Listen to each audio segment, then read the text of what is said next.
Cataluña sigue sumida en la incertidumbre. Gracias, Rocío. Después volveremos de nuevo a la redacción. Les decía que hablamos de Cataluña porque sigue sumida en la incertidumbre. Esa declaración y suspensión de la República Catalana no aporta ninguna luz a este túnel. Solamente despeja que Puigdemont sigue el camino emprendido en su deriva soberanista. Pero eso sí, se da un tiempo para llevarlo a cabo. Y ahora nos preguntamos qué va a pasar a partir de este momento. ¿Cuál es el futuro de los responsables de esta situación que se han colocado al otro lado de la legalidad? Hablamos con el decano del Colegio de Abogados de Sevilla, José Joaquín Gallardo. Muy buenos días, que nos acompaña esta mañana. Buenos días. Bueno, lo primero, preguntarle una reflexión sobre lo que hemos vivido en las últimas horas. Lo que hemos vivido en las últimas horas pues resulta verdaderamente esperpéntico y casi cómico si no fuese por la tragedia que conlleva la situación suscitada en Cataluña y de la que son responsables exclusivamente los políticos, los responsables políticos, los separatistas, los independentistas, el gobierno autonómico catalán, que esto es muy grave, y buena parte del Parlamento, de los parlamentarios de aquella comunidad autónoma. ¿Qué cree que va a ocurrir? Porque ahora mismo estamos a la espera de que el gobierno tome medidas. El gobierno había pedido una vuelta a la cordura, una vuelta a la sensatez, una vuelta a la legalidad para poder establecer algún margen de diálogo. Pero claro, esa vuelta a la legalidad no se ha producido. No queda otra. Yo creo que hoy, probablemente en el Consejo de Ministros que se está celebrando, al menos uno de los acuerdos será requerir formalmente al presidente de la Generalitat para que deponga su actitud, para que rectifique, para que vuelva al orden constitucional. El requerimiento formal previo a una posible aplicación del artículo 155. Yo creo que ese requerimiento formal se va a producir hoy mismo. Sí. En todo caso, lo que va a ocurrir es que al final, naturalmente, se impondrá el Estado de Derecho, se impondrá la cordura, se impondrá la legalidad, la sensatez y lo mejor para España toda, con nuestra querida Cataluña incluida, naturalmente. Sí.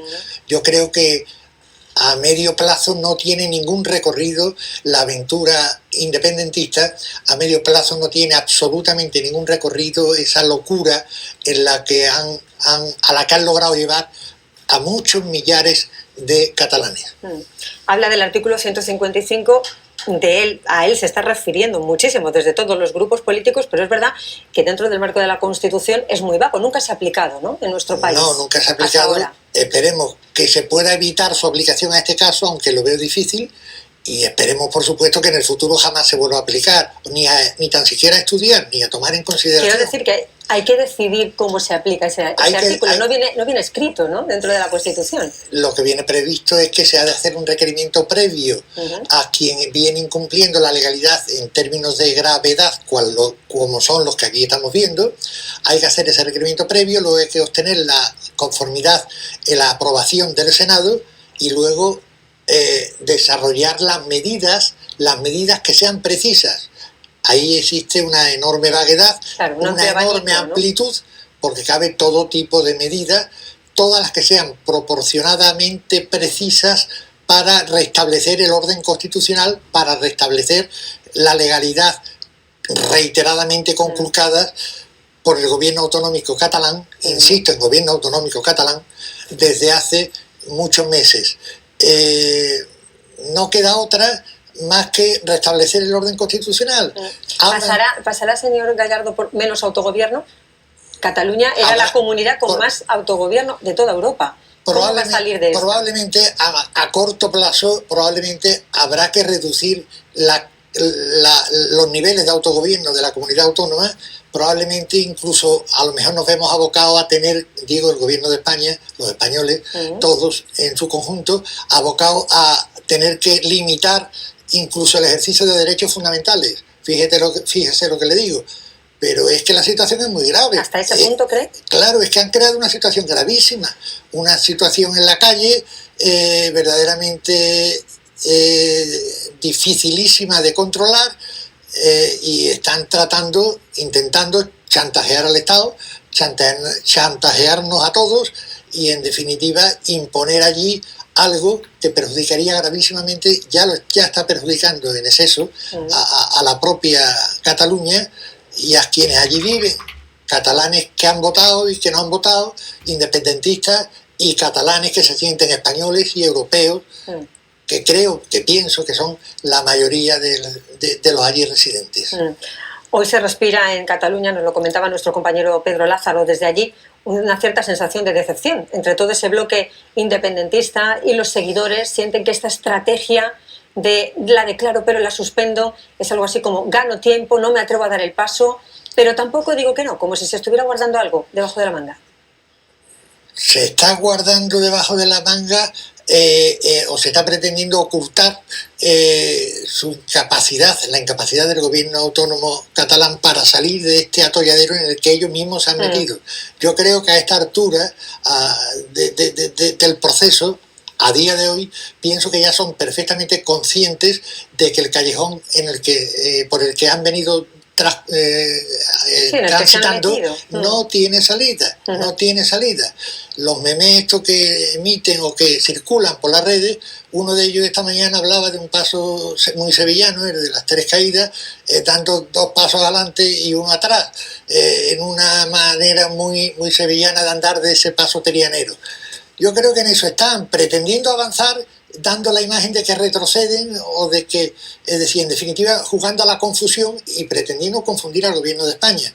Yo, que verdaderamente no tengo afinidad política ninguna por ningún partido, pero sí por el Estado español, naturalmente, yo le diría que mi confianza está puesta en el presidente del gobierno, que no cabe duda que es un político con muchísimos años de trayectoria, que jamás jamás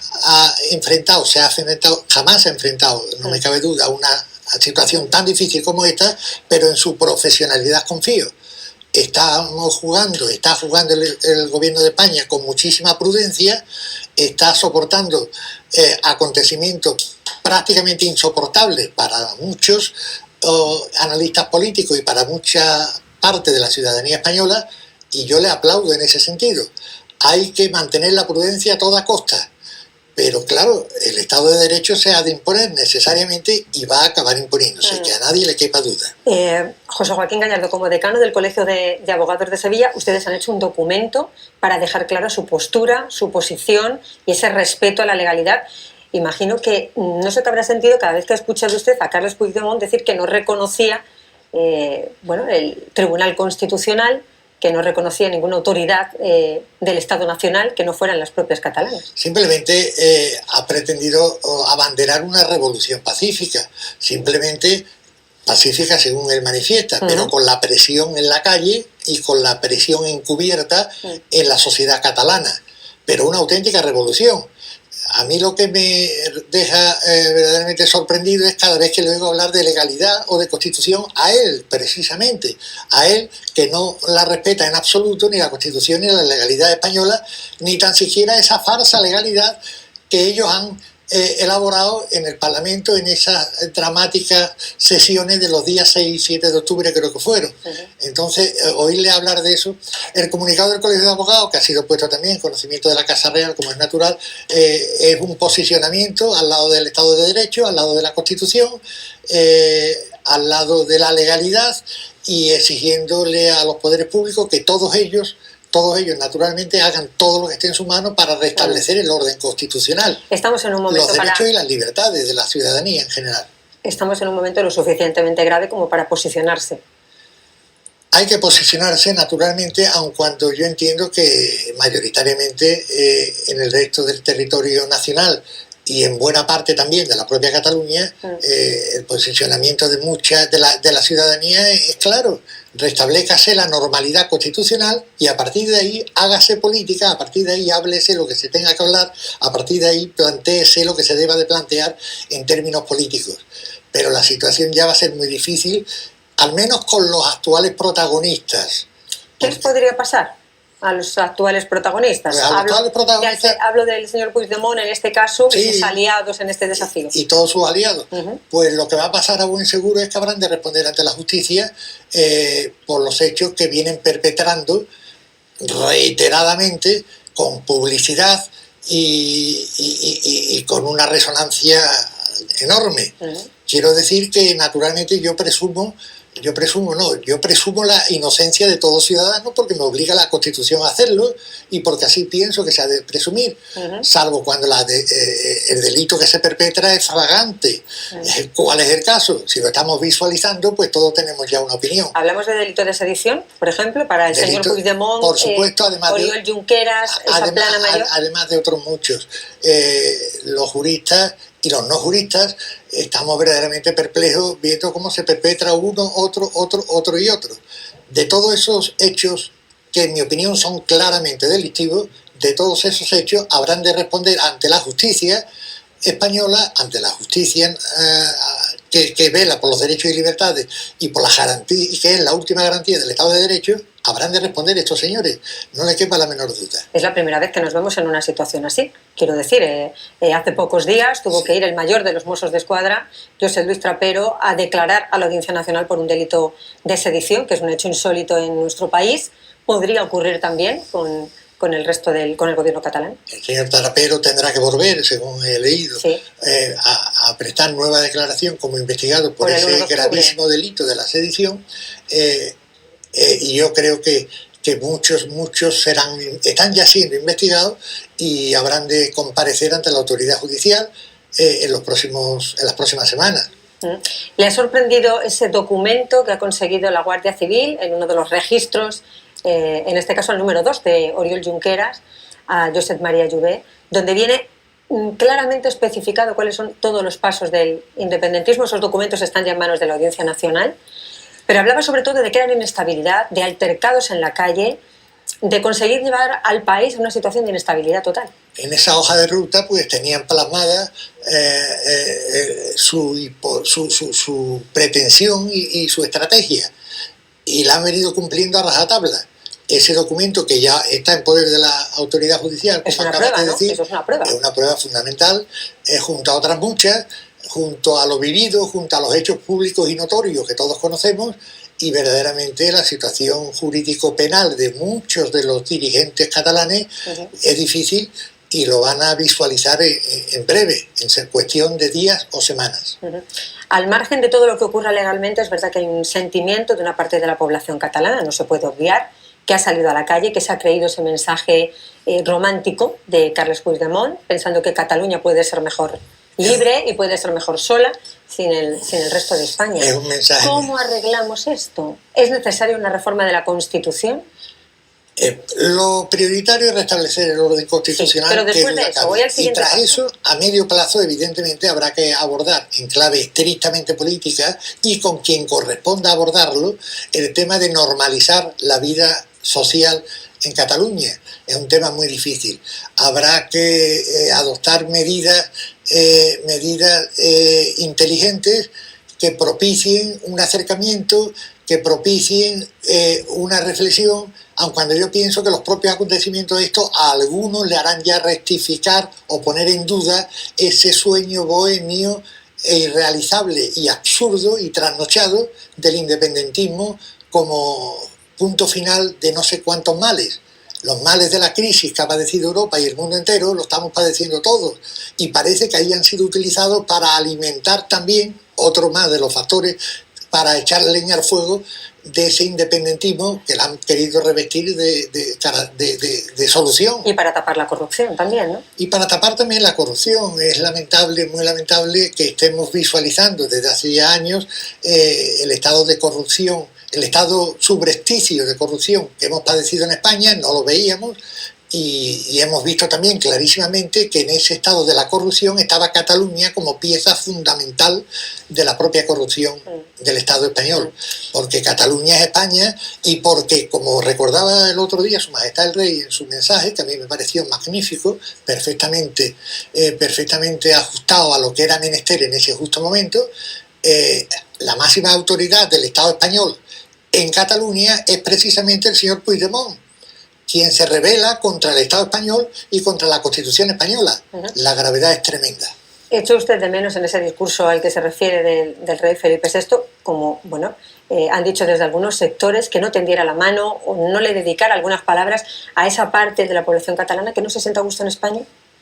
Yo creo que no era el referido a ellos? Yo creo que no era el momento, sinceramente. Yo creo que no era el momento, porque el momento era, era primero de verbalizar lo que todos pensamos, que la gravedad es extrema en clave de política, de sociedad y en desde todos los parámetros, primero, y segundo, dejar claro que el Estado de Derecho prevalecerá, digan lo que digan los independentistas, y tercero, que no les temblará la mano al propio Estado de Derecho para utilizar los múltiples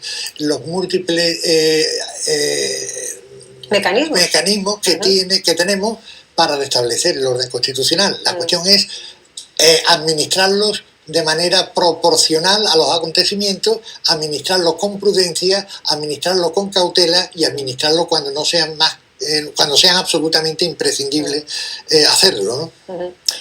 Los políticos que vivieron la transición, que se han pronunciado muchos en estas últimas semanas, claro, han salido rápidamente en defensa del Estado de Derecho y de la Constitución, quizá tienen muy presente todo lo que les costó llegar hasta ahí. Si ese marco ahora nos sirve, si ese marco hay que reformarlo, ve con la madurez suficiente a todos los políticos de hoy en día, no le voy a decir de una ideología o de otra. ¿Hay la suficiente madurez para abrir ese melón? Yo creo que sí. Esta España es otra de aquella del 23F que vivimos angustiados muchos en aquella noche tremenda. Esta situación es incluso más difícil, bastante más difícil que la que entonces vivimos y que concluyó tras la intervención del rey emérito. Y yo creo que verdaderamente nos ha costado demasiado lograr lo que tenemos muchísimo más de lo que nosotros mismos pensamos, no valoramos en todo lo que es necesario, en todo lo que sería justo, las libertades y los derechos de los que goza la ciudadanía española y la autonomía enorme, el autogobierno enorme del que goza el pueblo catalán. Y sinceramente yo sí confío en que nuestros políticos, cuando se sienten a hablar, cuando sea factible hablar, cuando el escenario lo permita y lo posibilite, nuestros políticos busquen salidas para conformar a parte de la ciudadanía catalana disconforme, para satisfacer al resto de comunidades que podrían con igual razón reclamar mayores competencias u otro orden de cohesión territorial, pero lo que hay que preservar a toda costa es la integridad territorial de España. Esto es elemental y lo dicen muy claramente quienes eran responsables políticos de primer orden. Me encantó el señor Alfonso Guerra antes de ayer, bueno, y todos. Entonces, cuando vivimos en primera persona el golpe del 23F. Señor José Joaquín Gallardo, decano del Colegio de Abogados de Sevilla, le agradecemos mucho que haya estado aquí esta mañana en la televisión pública de Andalucía analizando la situación que tenemos complicada. Lo seguiremos haciendo. Pase usted un buen día. Muchísimas gracias y que tengamos todos suertes en esta difícil coyuntura. Dicho queda.